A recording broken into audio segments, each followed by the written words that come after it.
বগুড়ার শেরপুরে বৈষম্য বিরোধী ছাত্র আন্দোলনে নিহতদের স্মরণে স্মরণসভা অনুষ্ঠিত হয়েছে। দুপুরে town club public library honours মহিলা কলেজের উদ্যোগে কলেজের অডিটোরিয়ামে জেলা বিএনপির উপদেষ্টা মাহবুবুর রহমান হারেসের সভাপতিত্বে এই স্মরণসভা অনুষ্ঠিত হয়। এ সময় উপস্থিত ছিলেন জেলা বিএনপি সভাপতি রেজাউল করিম বাদশা সহ উপজেলা বিএনপি নেতা, সকল শিক্ষক ও বিভিন্ন পর্যায়ের ব্যক্তিবর্গ।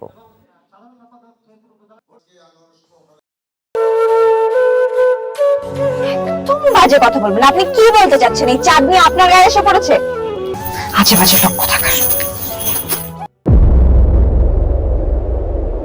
তোমার নাম তো উজান চৌধুরী, কিন্তু আপনি কে? আমারে তোমার চেনার কথা না, তোমার দাদার আমলের মানুষ। আমার নাম সাজবাতি। চাঁদনি, আবার কবে দেখা হবে? আমি ওসমান। তুমি এত দেরি করে এলে কেন? আমি তো এই ফার্স্ট টাইম এখানে এলাম। আমি তোকে অনেক বছর ধরে খুঁজে বেড়াচ্ছি। এই সব কিছুর জন্য তুই দায়ী।